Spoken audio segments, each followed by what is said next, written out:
Ladies and gentlemen, welcome back to the Taiwan Internet Governance Forum 2022. We'll now proceed to our second plenary session. In this session, we're going to discuss the challenge of Internet and how the future of Internet will be. This is a hybrid discussion. The moderator for the session is Mr. Wu Guowei, the chairman of the Taiwan Internet Governance Forum. And joining him on the stage are Minister Tang, Digital Minister in the Ministry of Digital Affairs, and Kenny Huang, the CEO of TWNIC. Joining us online are Ms. Becky Burr, member of the Board of Directors, ICANN, Mr. Akinori Maemura, Chief Policy Officer at the Japan Network Information Center, and Mr. Paul Wilson, Chair of the NRO Executive Council and Director General of APNIC. Can you hear us okay, online panelists? Yes? Okay, good. So I'll give the floor to our moderator, Mr. Wu, and enjoy the discussion. Okay, thank you very much.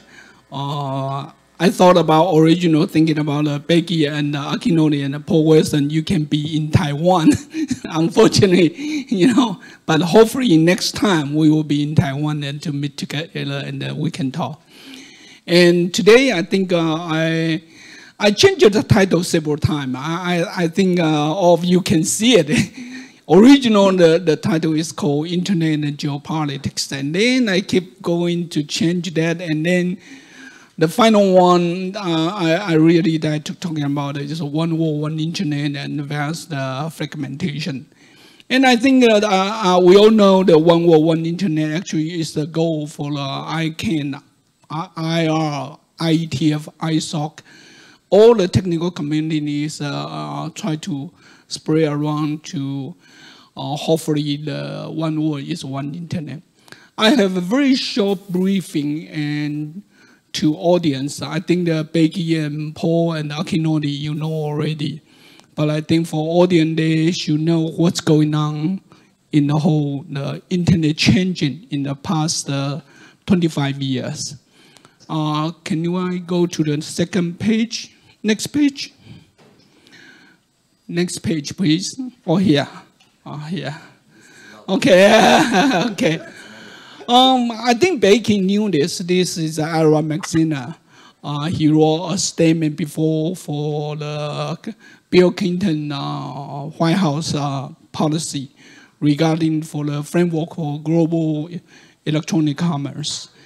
An interesting thing is here we can see some of the interest words. For example, he said humility is an important quality for anyone working to developing policy for internet and electronic commerce.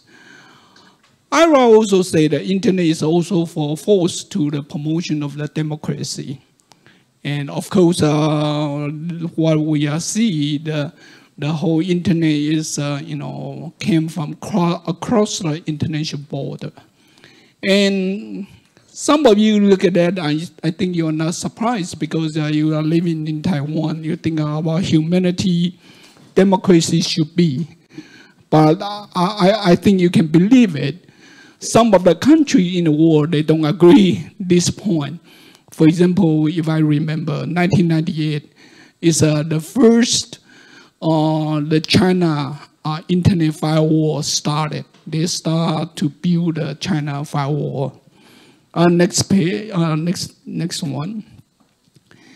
And then we knew that is in the 2005, the working group for the internet governance that is in the WSIS, in the UN WSIS meeting. And actually, the key point or the key purpose of the WSIS is looking a couple of the issues very different to today. I think the first one they all talking about the management of the critical internet resources. What they point about actually is who have a right to do the internet resources management, such as ICANN, such as IP address, the IR, APNIC. And at that time, 2005, the span is a very critical cases, network security and cybercrime. And intellectual property always is a key issue. And capacity building. So this is the 2005. I just bring you in history to understand what's going on. And then after the working report, actually the Tunis, that means after the discussion in the Oasis in Tunis, and the Tunis agenda coming out, is nothing really make major change or critical change. The only thing is, first of all, they all agree how the CCTLD is regarding the decision of the CCTLD. And here the CCTLD is just like a country code, for example, the .tw or .cn.jp. And they also talking about, hopefully they can continue to talking about the collaboration about developing more generic top-level domain, and that is what is ICANN is doing, and have a new GTLD program and continue doing soon in the next few years. And then you can see that in the 72 here talking about because the internet governance is covers so many issues. So they wish that every year they have a IGF Internet Governance Forum meeting.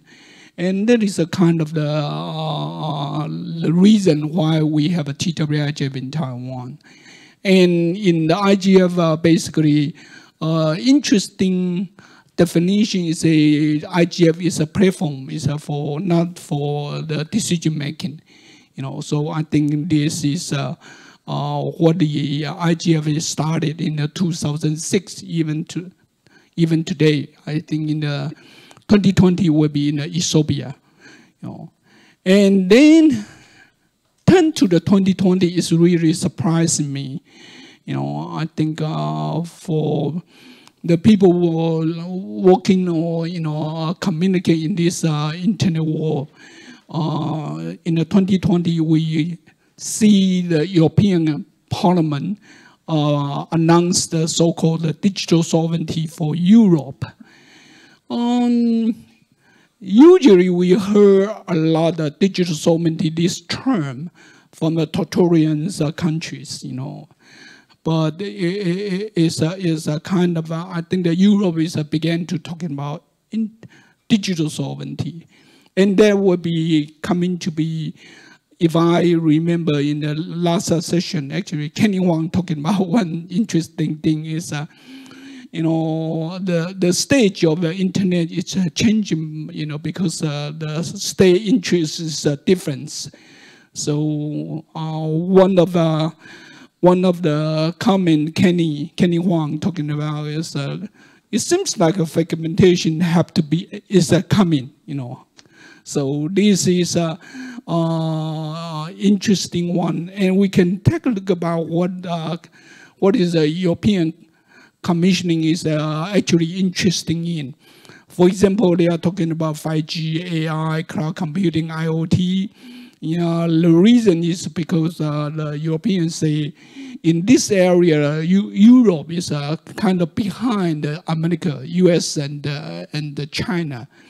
And particularly the EU privacy and the data protection, and the European is concerned is GAFAM, Google, Apple, Facebook, Amazon, Microsoft, and they keep a lot of European, data. And so we knew that there is European is past the GDPR, and then in this announcement, they even say the European want to be the leader in the standard setter. Kind of interesting, standard setter. Okay, and further on, they're talking about the European digital sovereignty. They are talking about the data framework. That when they're talking about data framework, is coming back to my mind is look like, they want to do something like a data localization. But just in the last session, I think if you are participating in the last session, you heard the Microsoft people talking about the Ukraine war. The Ukraine move all their data outside of the country, outside of the Ukraine border. And that is kind of interesting how we see the data localization as a policy. And then the European want to make a trustworthy, the environment. I think we saw that they already announced the Digital Service Act, and then they are going to talk about the Digital Market Act. And of course, Europe have a very different culture than other peoples, even compared with the United States. And it seems like they want to make more regulation. I think that is that's what we see. So I think now I think back to now we can talking about and ask.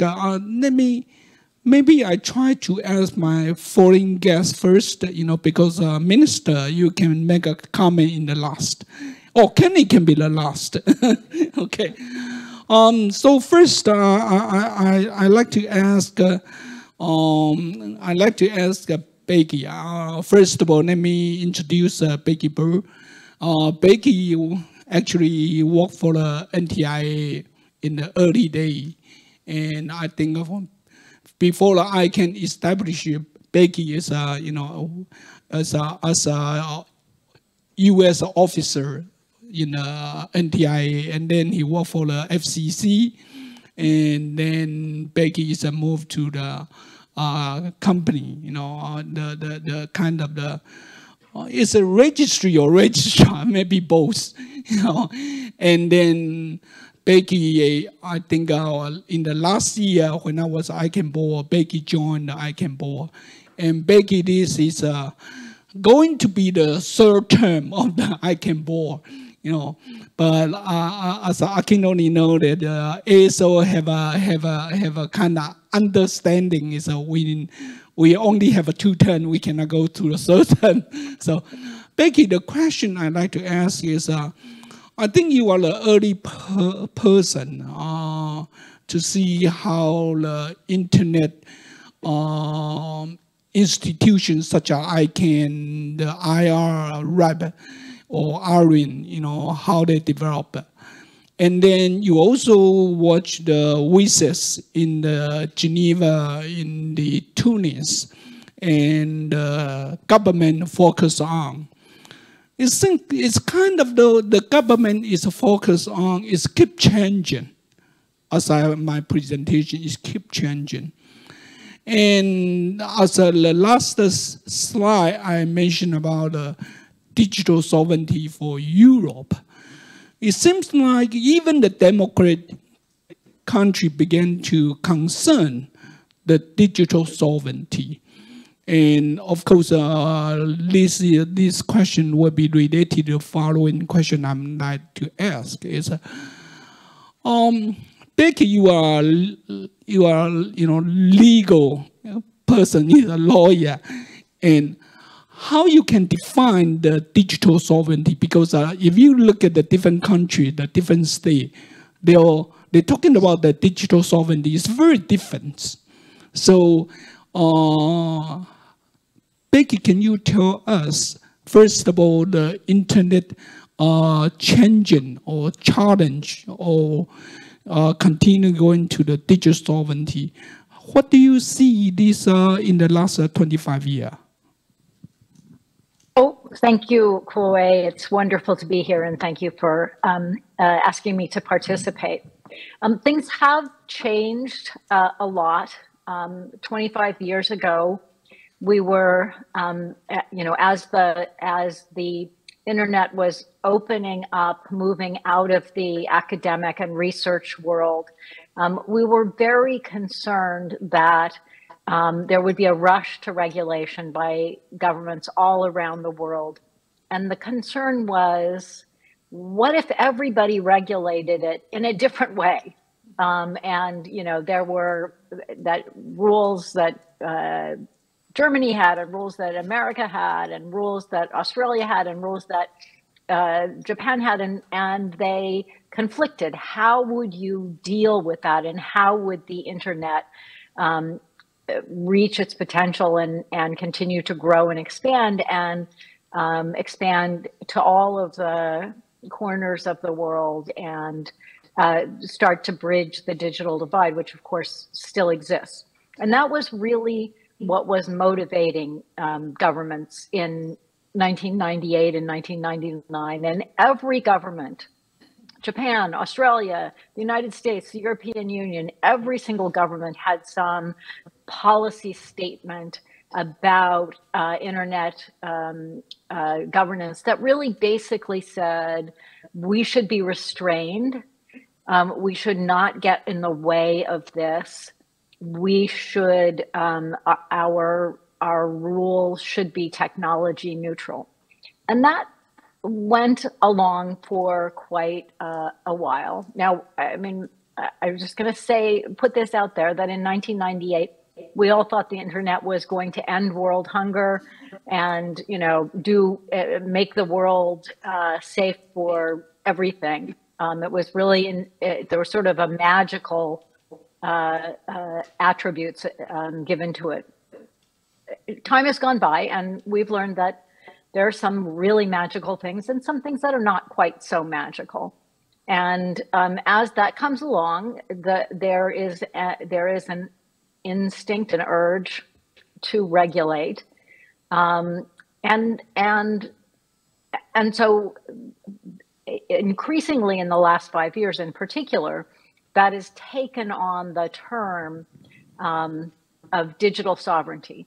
But you were right; it doesn't mean one thing across the world. It means different things in different places. The European articulation of digital sovereignty really has to do with ensuring that there is the capacity, the equipment, the hardware, the data, the the innovation, the intellectual property, all of those things that exist in Europe. And in many ways, it reads like a competition and a sort of international trade and competition concern that is driving that. But it's not only that, it's also how do you preserve your local, your domestic values with respect to privacy and the like. But I think it's driven increasingly by are we as a region, as a government, are we going to have our fair share of the internet economy? It's not exclusively that, but the European take on it, I believe, is quite driven by economics. And you know, it's not a single issue, because it's, you know, cultural values like the European approach to data protection combined with trade and commerce goals such as competition and ownership of the innovation space that are driving that. So if the internet had grown up evenly around the world, there would be less concern about this, but it's not really something that's new to the internet. In a globalized world, economies are concerned to make sure that they have the tools that they need to compete economically, and separately, the ability to preserve cultural values in a globalized space. And that's what I think is driving the digital sovereignty movement. Thank you, Becky. I think I agree, because I look at the digital sovereignty for Europe. It's much European. They're actually much more talking about how they can pick it up in the digital economy, you know, and much more than just the digital territory moving expanded. I think it's a very different. So the digital sovereignty for different countries have a very different meaningful. I think. Thank you for Becky. On the next one, I like to go. You know, Paul Wilson. Paul actually started working for the DG of the APNIC since 1998. Am I right? Okay.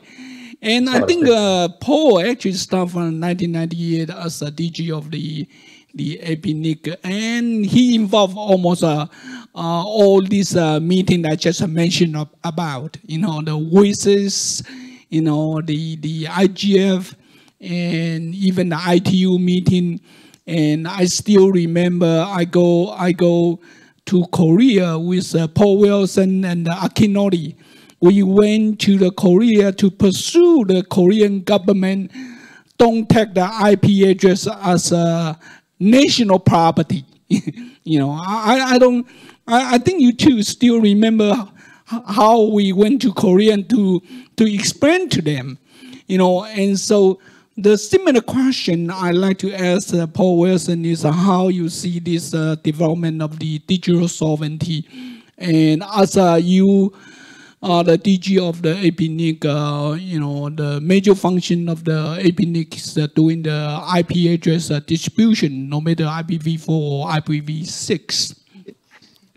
And I think, Paul, you might be remember for a while, that is one of the senior people in China talking about they love to using the IPv6 to assign each citizen a unique IPv6. So it's much easier to check in that. So Paul, can you say a little bit, the similar question is, you saw how the internet is changing since 1998. You are in the APNIC DG until now, and also, make your comment, please, Paul. Thanks, Kuo. Thanks very much. It's really a pleasure and an honor to be here. And I'm glad you started with a historical note, because I've been around for a while, and I've seen a lot of change in the internet governance scene, and that, after all, is what we're talking about here. So as Becky said, it's changed a lot. You actually started off by saying nothing has changed, and I think what you meant is that nothing radical changed. There were, back 20 years ago when the Working Group on Internet Governance was started, there were radical calls for a complete replacement of what was referred to as the management of critical infrastructure or critical internet resources, and that wasn't achieved. But actually, a hell of a lot has actually changed in 20 full years. There's been a huge growth in the awareness, the appreciation of internet governance matters broadly across the whole internet community. I think institutions have really embraced it hugely. Institutions have formed, the IGF has formed. It's had many meetings now. There've been hundreds and hundreds of other gatherings, of developments, of assemblies, of folks with common interests who are working on and really advancing understanding of internet governance issues. And I think that the thing that has happened in the context of the growing internet, and if we think about what the internet was like back in those days, it was very much smaller. So although there was a lot of fear and loathing, the sky is falling was kind of what we were led to believe back then. But the sky didn't fall, and on the contrary, the internet has gone from strength to strength, and today is absolutely taken for granted as a global infrastructure. And I think it really is significant that we've just hopefully come through this COVID period where the internet was taken for granted to implement some really radical societal changes, which had not only required the internet to function, but required it to adapt to a whole lot of actually unplanned changes in utilization, in distribution, in capacity, in bandwidth, in delivery. And there was not a hiccup. And strangely, no one is particularly surprised by that these days, even though I think it's a radical thing that's happened, and it really deserves recognition, because it's under the current model that has been under debate for so long, and it has been under evolution, but it's still the current model that is that's furnished us with the internet that we have. And so, you know, it has become extremely important. It's become a matter of national security and national pride and national sovereignty, as people have said. And I think that's natural. When I always said when the WSIS came together to talk about the information society and the the assembled governments kind of, I guess they kept hearing that the internet was something that was critical back then in the early 2000s. And the natural response of governments, and many of them had nothing to do with the development of the internet or even the arrival of the internet in their countries, nothing whatsoever to do with it. But the natural instinct of government is to say, well, how can we help? How can we be involved? How can we control or get the best out of this? And that's a sort of a sovereign question too, and it's understandable for all sorts of reasons, and it's not going away. But I think what we need to do is to be very aware of how we are implementing the different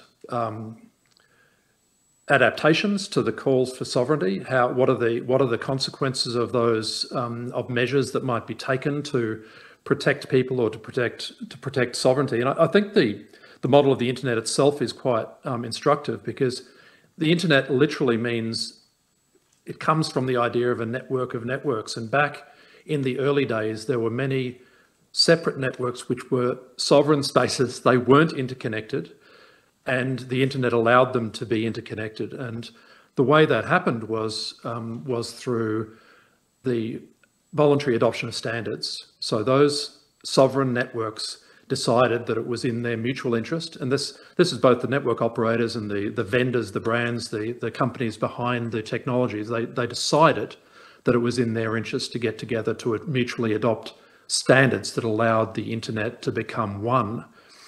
And I really think that's an anti-sovereign kind of move, isn't it? It's one where people are saying, well, let's actually sacrifice, and many people did sort of sacrifice both a bit of pride and a bit of commercial opportunity and so on for both the greater good and a greater mutual benefit.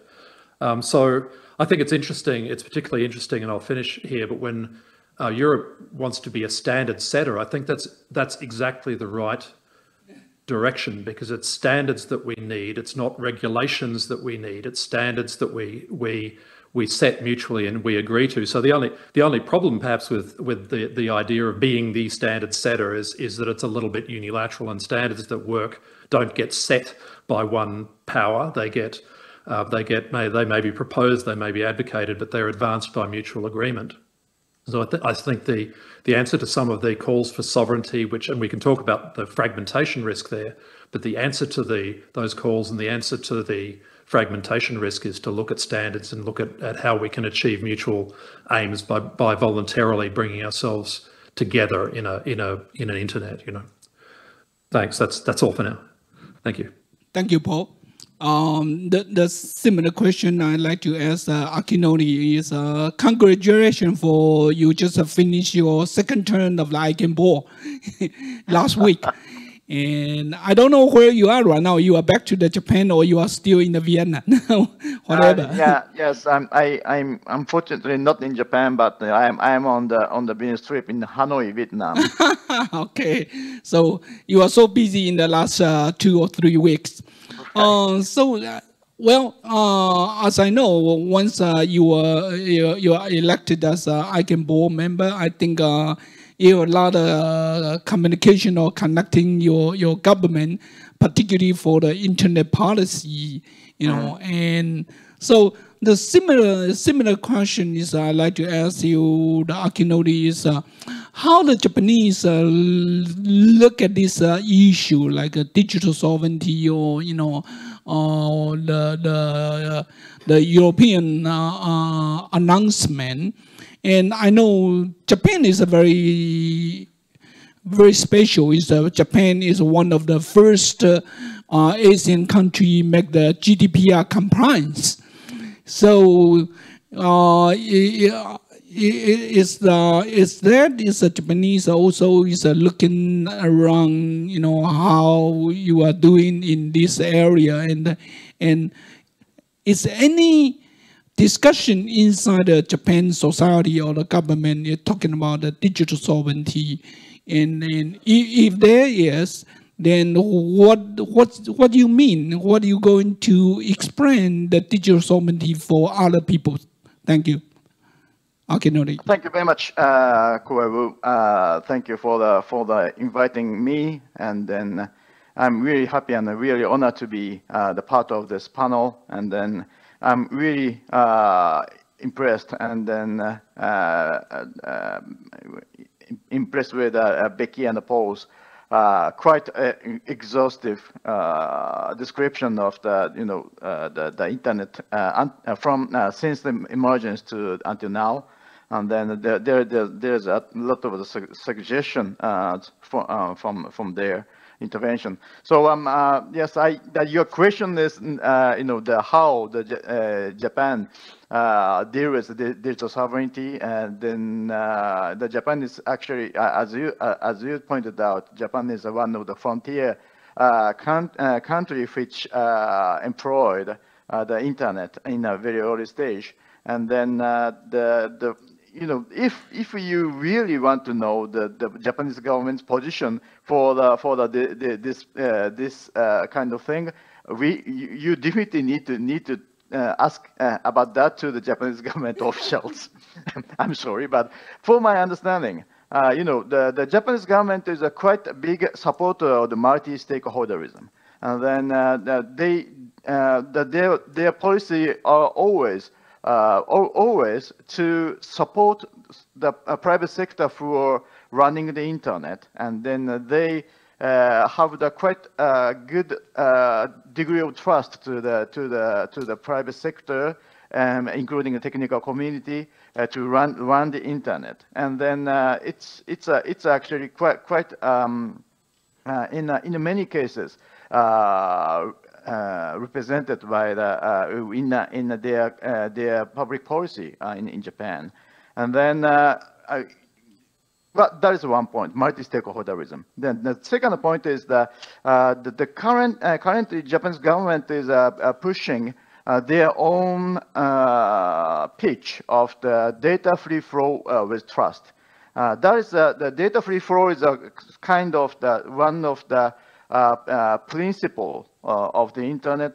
Data should be free to flow to everywhere, and then the internet has no notion of the boundary. So that is actually what we have been we have believed in from the emergence of the internet until now.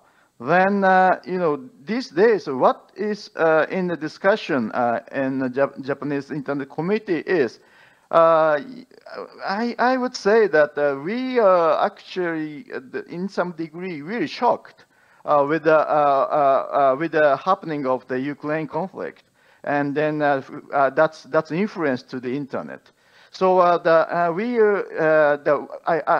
think you had Sparky Komiyama in the previous session, and then including him, and then some other scholars and the telecom operators. We are doing we are having a multiple panel discussion to think about that. Then that's the Japanese committee wonder what should be the right figure for this kind of situation. This kind of situation includes a lot of things. One is the conflict. As I pointed out in my opening address yesterday, that the Ukraine conflict is the very first occasion for the internet to think really hard. What should the war mean to the internet, and what the internet mean to the war? So then, for considering this, RIPE-NCC and the ICANN's action to the Ukraine government's request to for the unique identifiers stoppage against Russia was quite suggestive, meaning that the RIPE-NCC has just keep on providing the IP number resources, and then ICANN didn't do anything about such kind of the stoppage. then this is actually what the technical committee can do, and the technical committee actually has committed to do. So for the technical committee, it is quite important to have the internet infrastructure for the infrastructure for the every action and every activities for the everyone. Then I am quite impressed with Hans-Peter Holmes, who is the RIPE NCC executive director, in his blog, which is titled "An Open Internet Remains the Goal." He said like this: when we say that the internet runs on the consensus, we are not being idealistic. We mean it in a very specific and literal sense. For decades now, competing national states and the business interests have shared a single global internet. These two sentences are quite suggestive for us that we as a technical committee who maintain the unique identifiers and technical standardization have been doing that to make the quite infrastructure for any activities, even for the competition, maybe including some conflict. So that's quite suggestive, and then that is what the technical committee's power, also the power for the internet. So the next I'd like to point out that it is in this context it is quite suggestive to read again the Internet Governance Forum's principle. The Internet Governance Forum is designed as the place for the dialogue by the multi-stakeholders, and then that's such kind of dialogue is designed to to be just this. That's IGF is for dialogue only, and there's no decision there. But such dialogue should be take away to the each respective stakeholders, and then the stakeholder will implement or enforce something according to that kind of dialogue, and then according to the increased knowledge from that dialogue. That is really like the internet, and then the distributed power makes the internet into one kind of thing. So now I think about that for the technical committee, for the unique identifier maintainer is doing that kind of role, and then for example the international IP transit provider can do their own power to provide the service to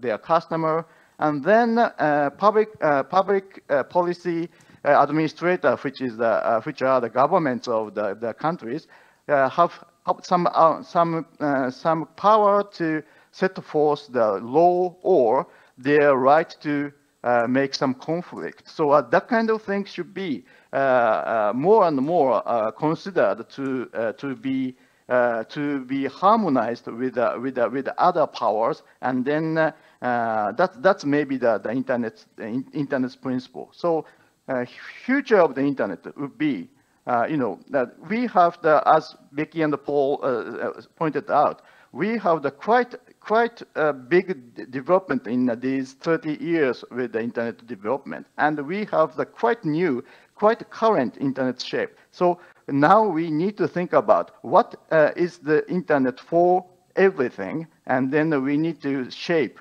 this internet in a more better shape for the future of the internet. That's from my side. Thank you very much. Okay, thank you, Akinori. And the next one is my honor. Actually, we have a Minister of the Digital Affairs coming to our panel. And I think it's a very honor and have a chance to listen to the minister. What is the Taiwan government is looking this the internet change in the last 20-some years, and then it's I think you might be heard some of the people talking about the digital sovereignty, but from your mouth, you can tell us what the Taiwan government thinking about, please. Okay, really my honor to be here. With Guo's permission, I will start with a very small personal anecdote. You see, a few weeks ago, I was in APNIC. Can I talk about that? Okay, right. And then I talk about how internet help us to raise awareness, to be more environmentally conscious, and how the Ethereum merge contributed to the consciousness of net zero, and so on. And then the MODA, my ministry, issued a press release saying that I attended APNIC under the UNIGF framework. And then I got an email from Guo and saying that the APNIC is not under the UN IGF or under any sort of UN. And I was like, yeah, so how should we say it? Because for the career public service, for the hierarchical public servants, it's very natural to look at the UN IGF page, see regional meetings and so on, and naturally assume, oh, there's a UN facility. And so after some back and forth and discussion, we changed our press release immediately, I think within a day, to say the API IGF is within the IGF multi-stakeholder framework. Now, this change of words, even very simply, just from under to within, I think speaks a lot about what's magical about the internet governance and the internet community, which is the magic to produce good enough consensus or rough consensus, despite very different consensus-making points from very different stakeholder groups, from very different norms, different cultures, different ethnicities, and so on, and to produce something that is common, that we share still today. And as the panelists have brilliantly pointed out, more competition on the application layer is not itself fragmentation. Actually, this sort of end-to-end innovation is what internet is designed for, as we have seen during the pandemic. Now, to Guo's question about the governmental view, I think not just the pandemic, but the Ukrainian example have shown us there are certain internet functions that are not just critical, meaning that we cannot live without it, but also irreplaceable, in that we cannot conceivably think of an alternate non-internet way to deliver the sort of communication within the pandemic situation or within a war, right? So once we identify these critical parts and irreplaceable parts, it is natural for the government in Taiwan to view, for example, cybersecurity as a matter of national security, to identify the parts where are currently brittle or fragile, or within the possibility of getting taken over or destroyed by foreign annexation forces, and so on. And to harden it, but not by locking down, not by closing ourselves from the internet and so on, but rather by building more plural connections to the internet community. Just before this panel, we were talking about to increase the Anycast capabilities of not just the .tw, but also because during the Pelosi visit, we have seen historical DDoS as well as other cyber attacks to our .gov.tw properties. There's also all sort of disinformation and just phishing attacks pretending to be .gov.tw domains, but is actually govtw.com or something like that. And so we work with TWNIC very closely to devise ways to be more resilient, meaning that even though that we know there will be attacks like this going on, we will work with any international partners that share the same values. So this is not about geopolitics, which geo means, you know, whether you're closer or farther away on the globe. This is more whether you're closer to the shared commitment to democracy and to the democratic resilience, meaning that all the stakeholder groups within our democratic polity have a right to know what's going on and also suggest better ways to improve the resilience.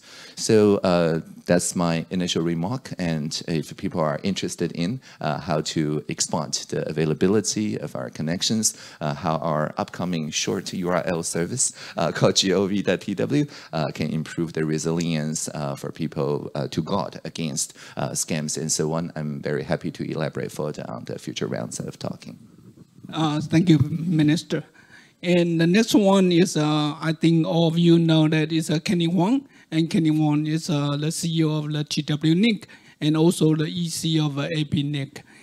And I think Kenny have a couple of the interesting question, but regarding for this question, I also like to ask what is Kenny as TWNIC CEO and APNIC EC.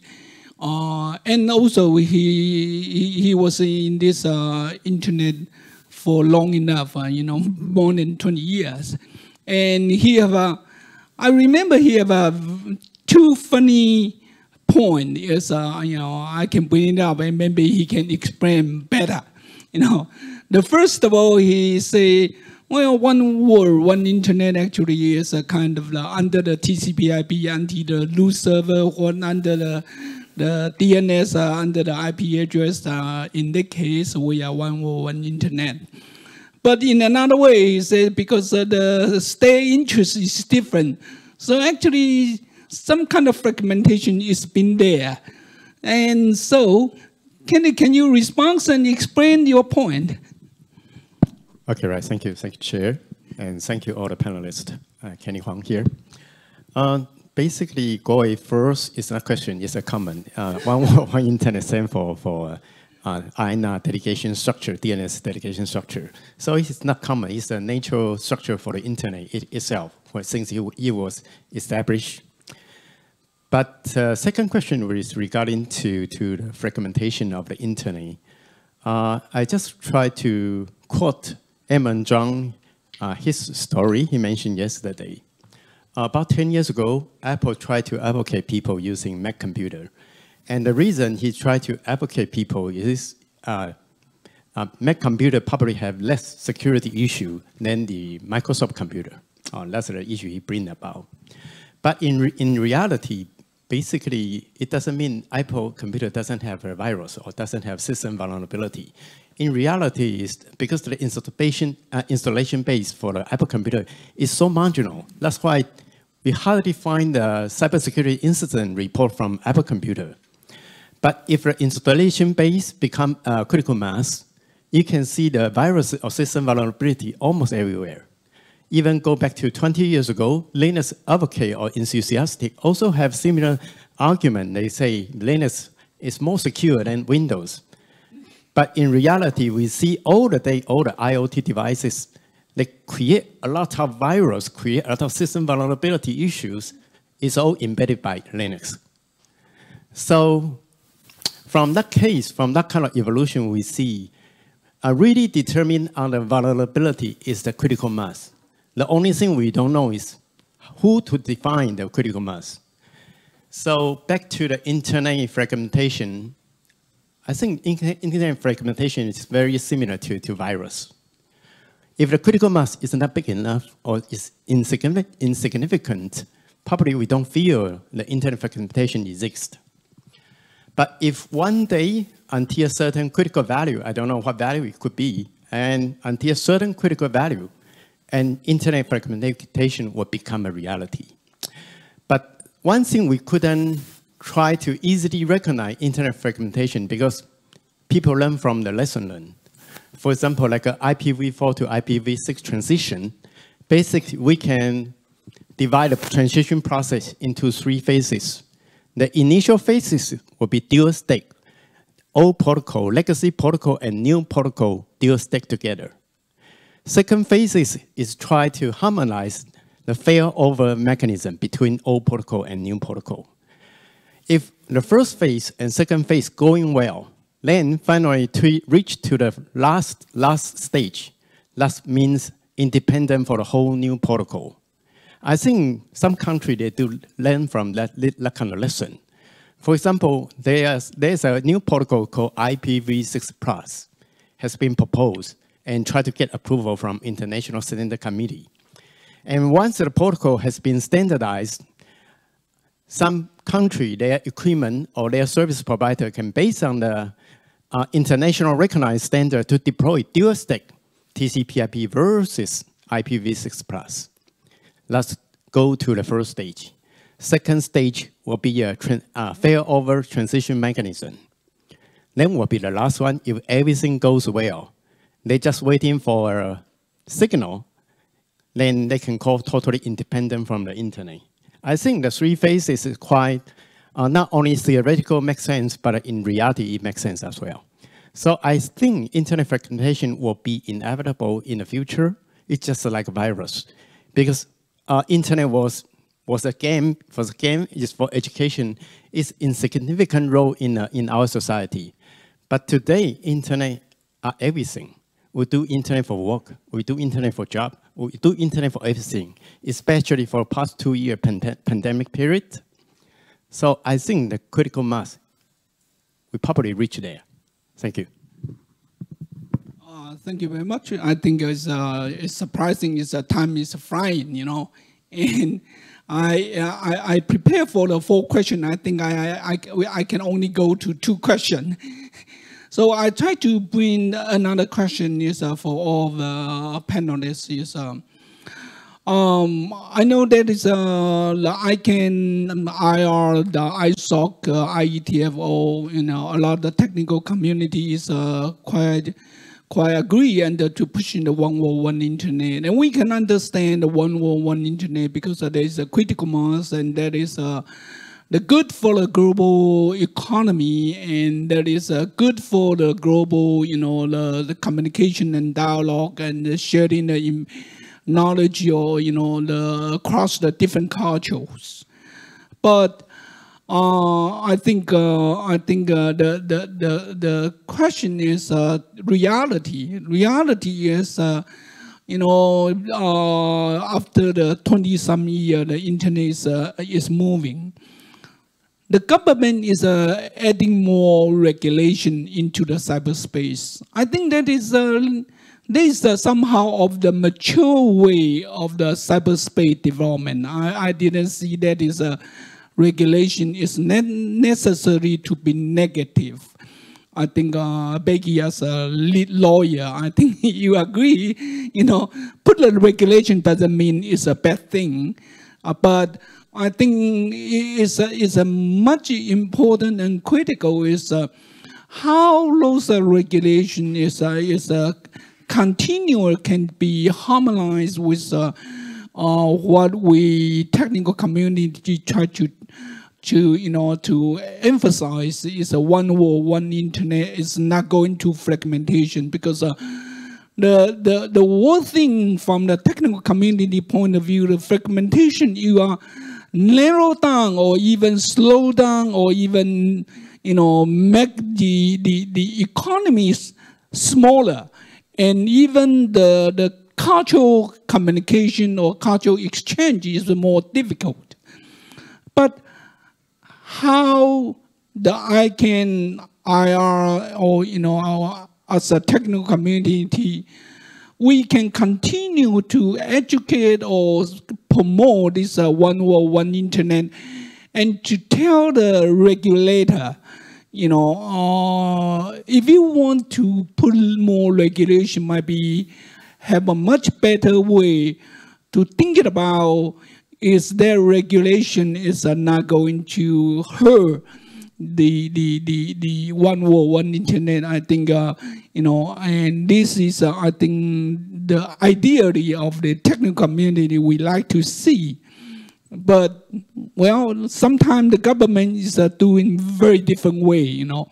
So, Becky, how you will explain that, you know, because you still is ICANN board, and one world, one internet still is a slogan for ICANN, you know, and how you see how we can do that, you know, prevent the fragmentation, no matter what kind of fragmentation we're talking about. Becky? Thank you, Coy. You know, there is a lot of different fragmentation that we're talking about, and fragmentation by regulation is an interesting concept.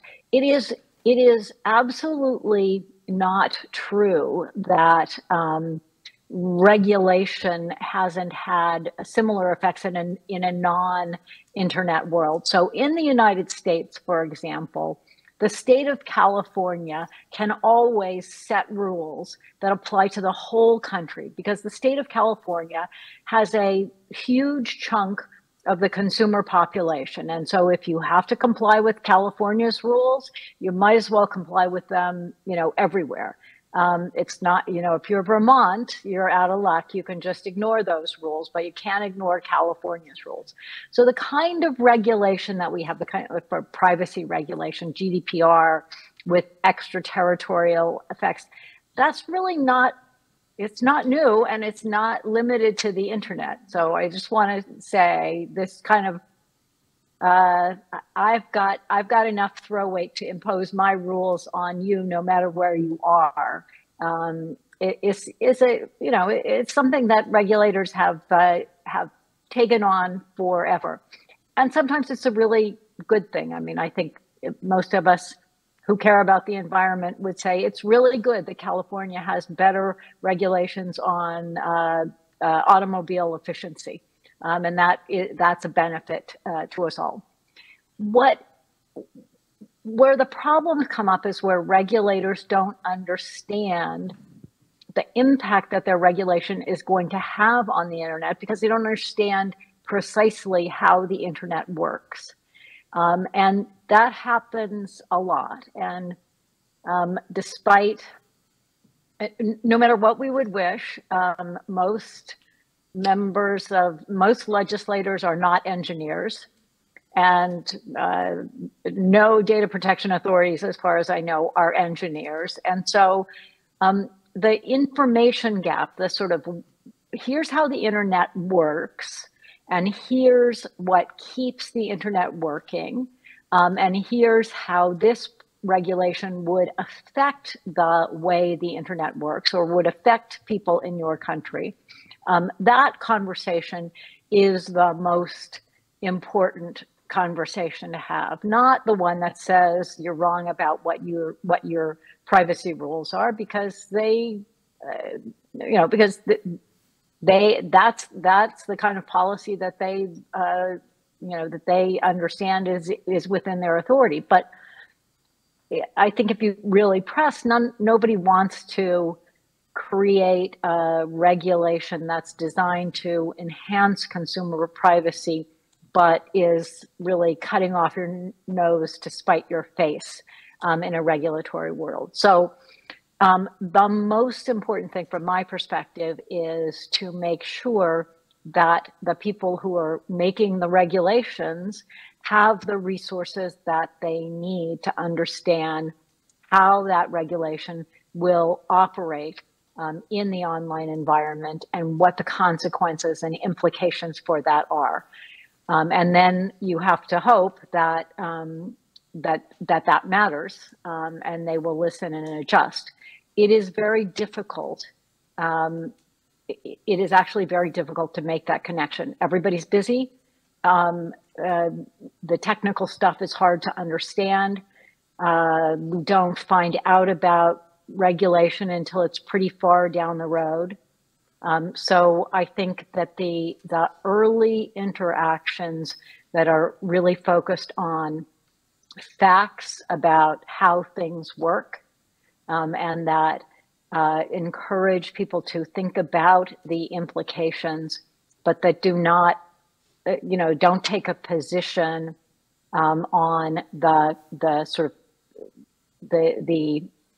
that focus on impacts on the internet and the free flow of information for legitimate purposes, as opposed to attacking values in a one country or another.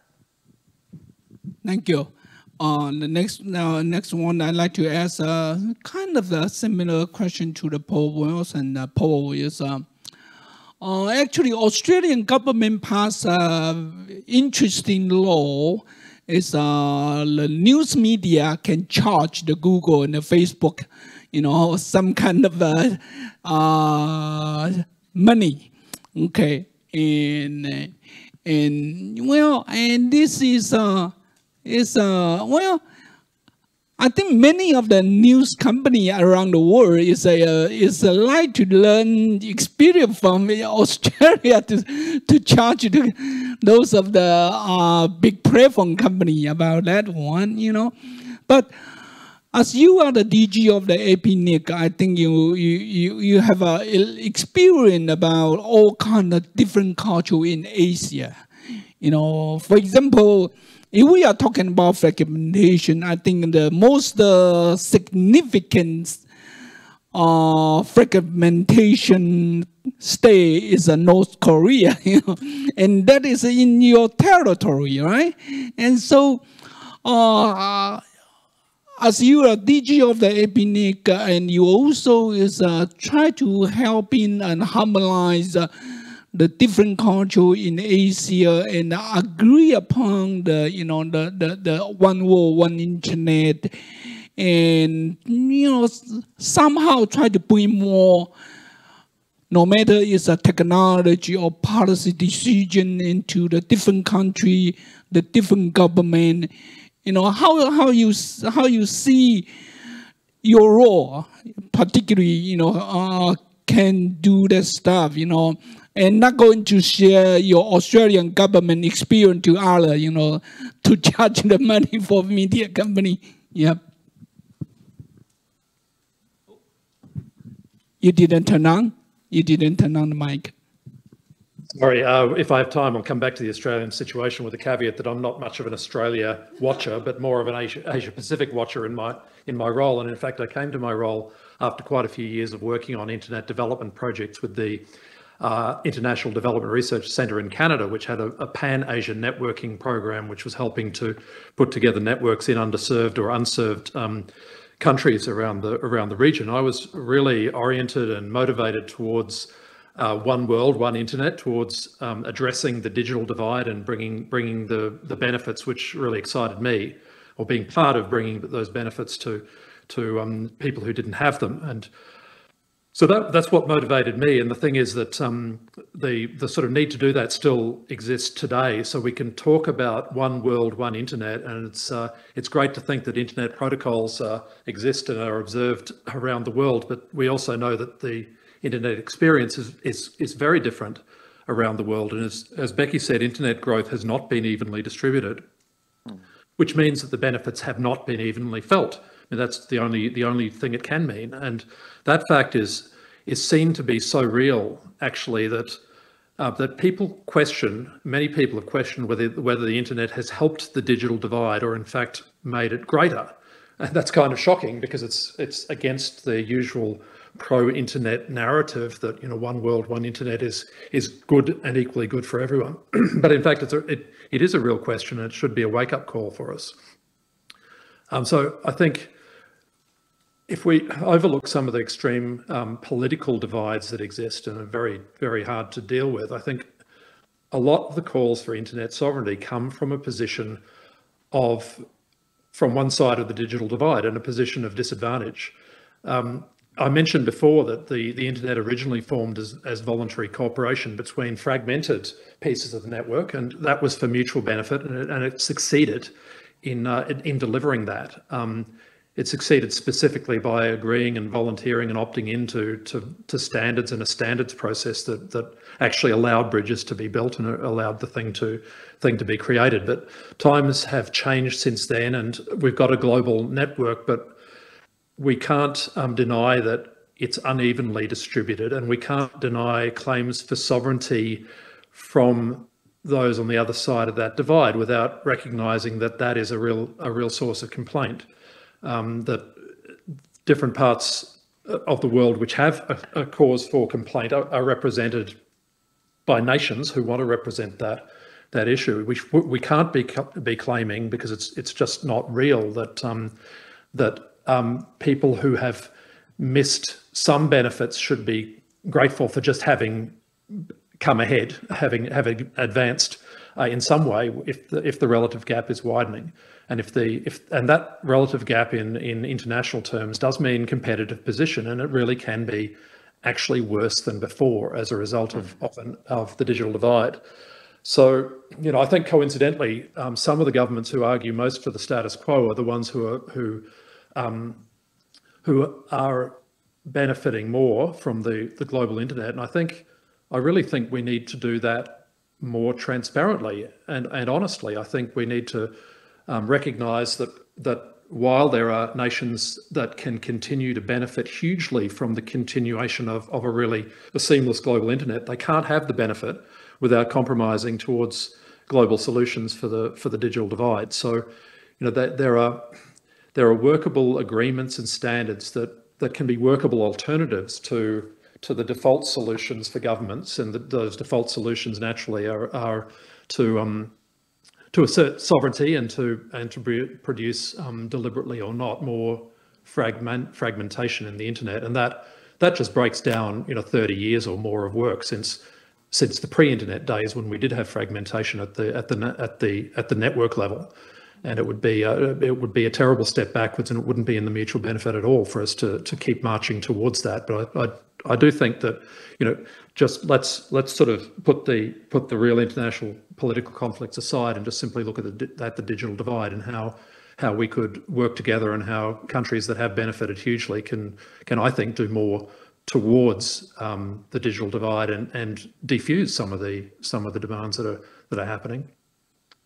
So as for Australia, my understanding of the Australian situation is that the government didn't regulate but threatened to regulate, and as a result of that threat and a demand from the government to come to agreements, that media and platforms did come to an agreement, and there's money changing hands, and it's all been sort of done and dusted. So I think that's naturally going to create a precedent for others to try and follow.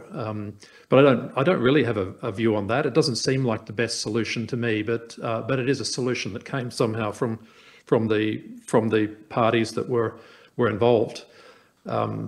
Maybe governments, some governments would want to step in where Australia decided not to, but that's really about all I've got to say about that one. Thank you. Thank you, Paul. And the next one I'd like to ask Akinori. I remember maybe 2 years ago, Akinori talking about the manga issue in Japan.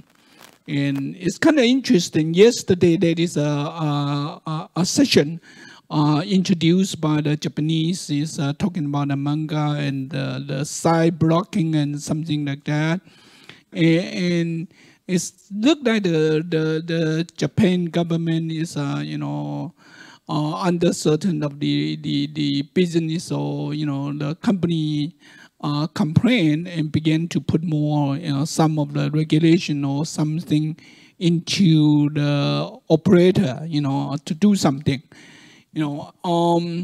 So in the case is, I think, well, actually, I'm asking one question is how you do the side blocking is that depends on the percentage. For example, you have 50% is illegal, 15% is illegal, then you can block it.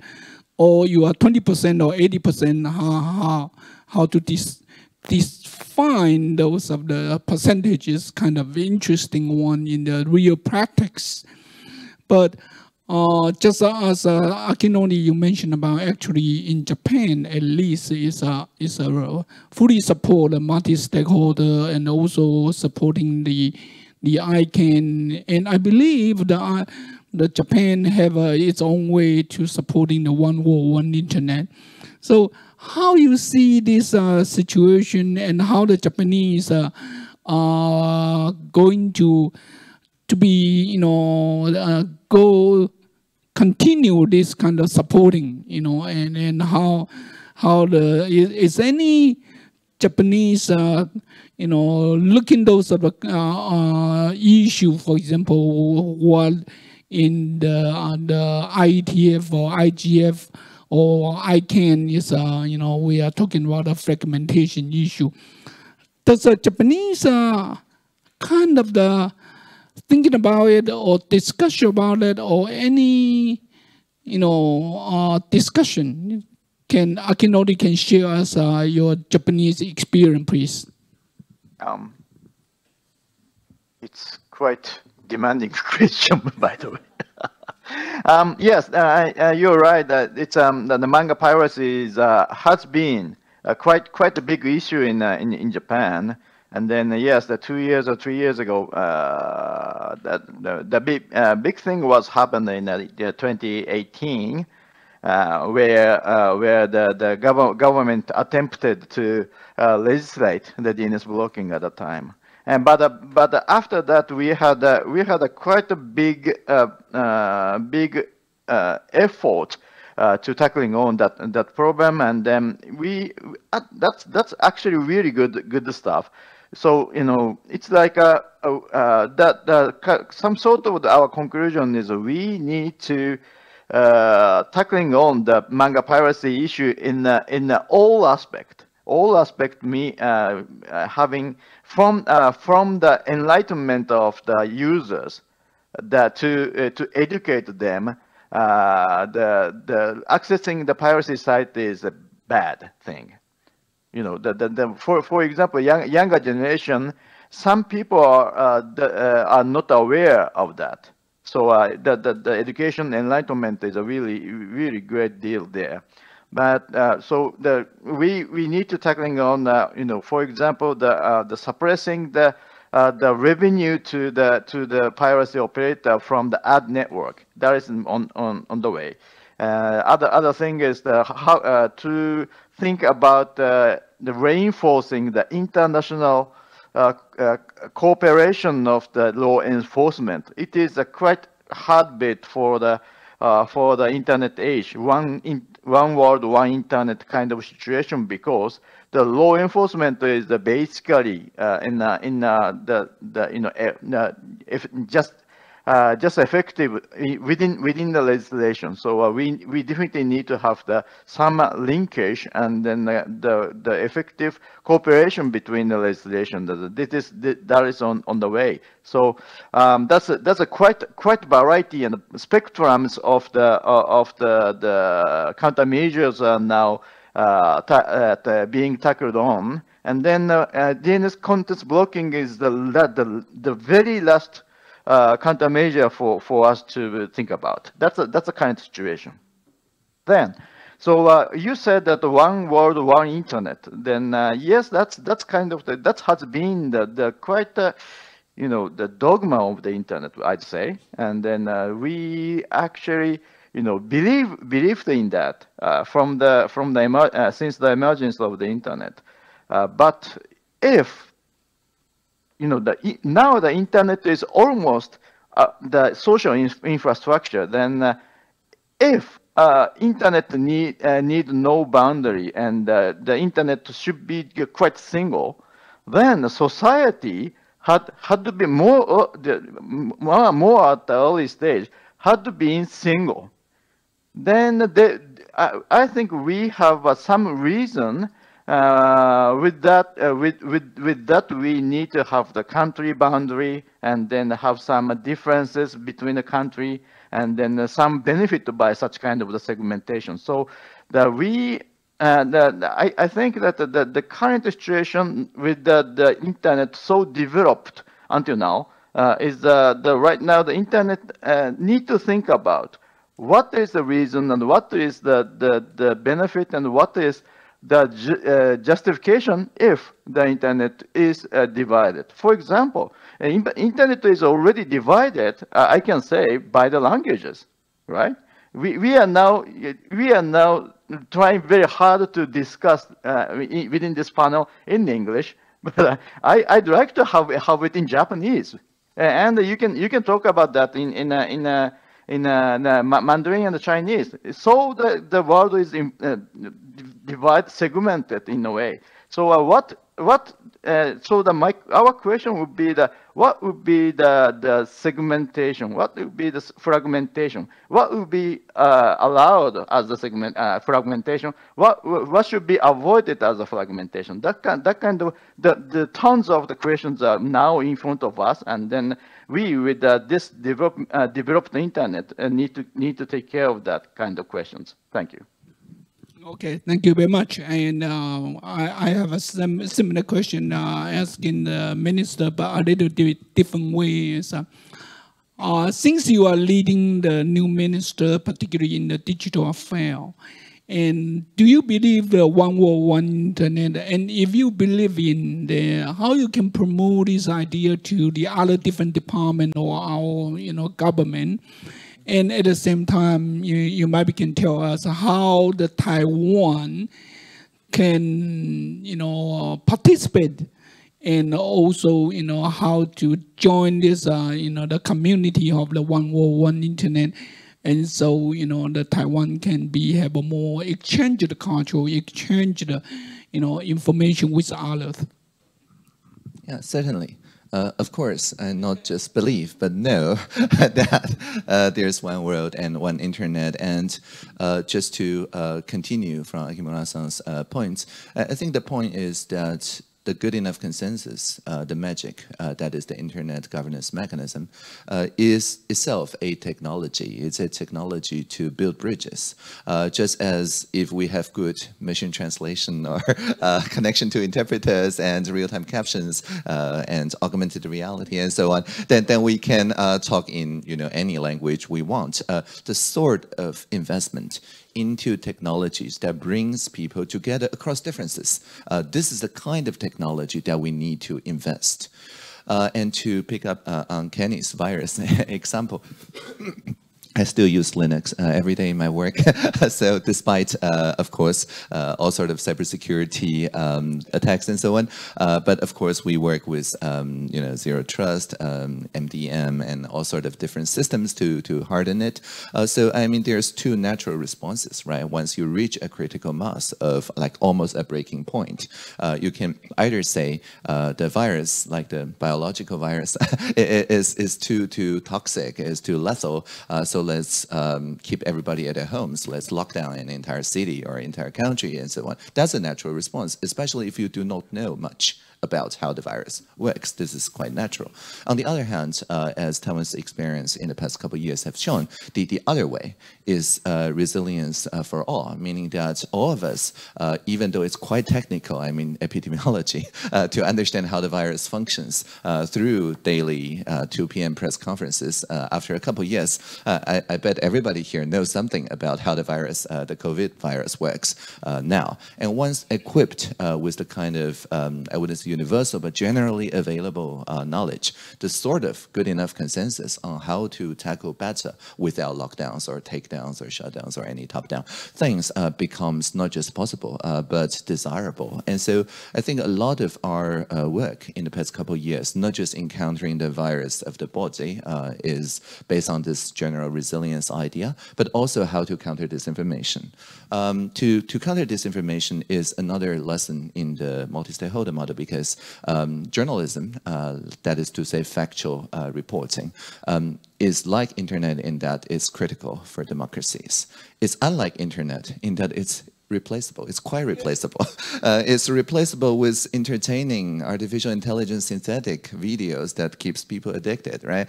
Which has maybe zero factual contribution to democratic process, but it's quite replaceable in terms of daily behavior and so on. And so there are jurisdictions, you mentioned Australia, right? That says, journalism is too important to lose to these new trends. And so they must get sufficient resources to continue to function. But in Taiwan's case, I believe that because people generally participated in journalism, the International Fact-Checking Network counts many members from Taiwan, and also people from the grassroots mobilization like COFAX and many other endeavors played the role of fact-checkers with the newsroom journalists and so on to strengthen the resilience against disinformation. So we never got to the point where we say, oh, let's lock down, take down, censor, and so on.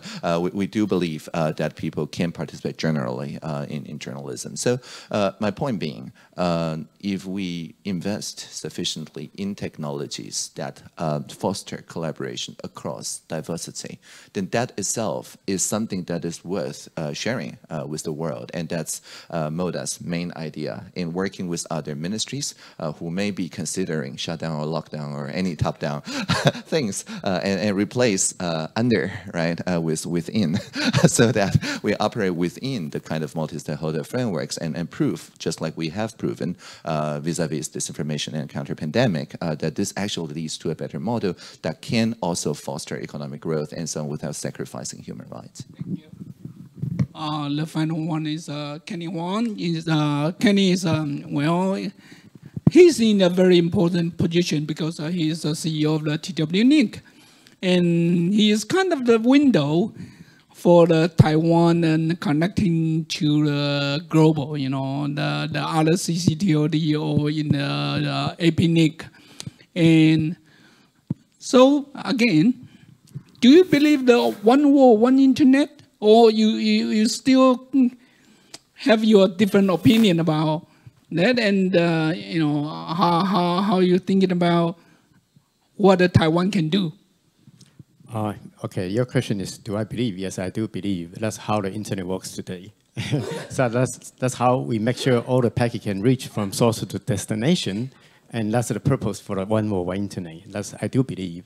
And I also believe there could be parallel different networking that connect each other, and they probably have some VPN, they have private network, and they still are running very well because they fulfill their original purpose as well.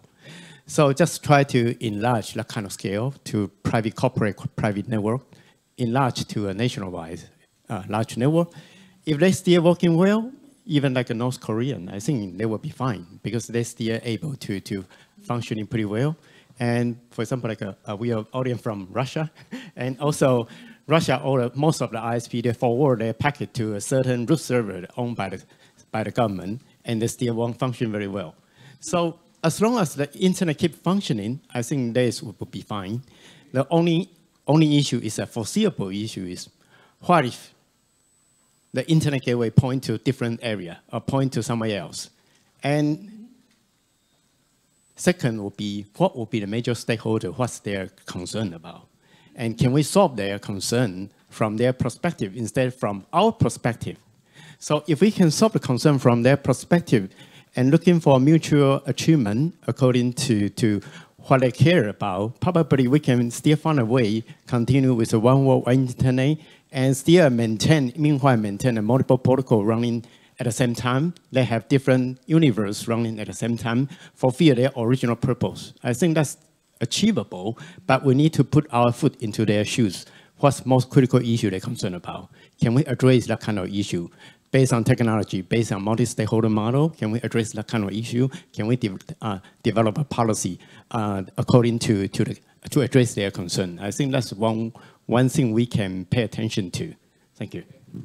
Thank you very much. I think time is flying. It surprised me. I prepared 4 questions, but we only can go to 2 questions. And at the same time, because it's quite late for Becky right now. You know, Becky is in the almost midnight, right? You know, so first of all, I thank you, Becky. You wake up in the very late night to join our panel, and thank you, Paul. You are coming from Australia to join our panel, and I can know you are still in a family trip in the Hanoi, you know, and coming to join our panel. I think. Thank you very much for 3 of you, and also is of our honor minister is always you know, almost every TWIGF he was here. You know, he is a participant in the TWIGF, and yeah, and also join our panel, and sometimes not just opening address, you know, and there is the minister is continue supporting the TWIGF. And again, is Kenny Wang. You know, he's just I'm saying is a kind of window for the Taiwan, particularly in the TWNIC is connecting in the no matter in the APNIC or in the ICANN war. And as I know, Kenny was just honored to be the first you know, label generation for the you know, the IDN variants. I think. There is a quite honor, you know, although it's almost 10 years after, you know. Again, thank you very much for all of you, and Becky, good night. And well, it's about time, Paul, and I can only about lunchtime. Thank you very much for your participation. Thank you. Thank you very much. Yes. Thank you. All the best.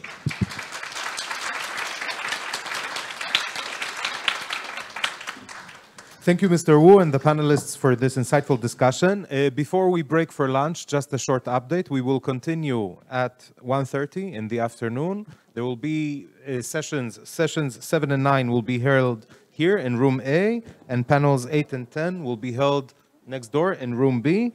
If you want details about the agenda, please scan the QR code on your badge. And for those of you following us online, you can see details in the description below.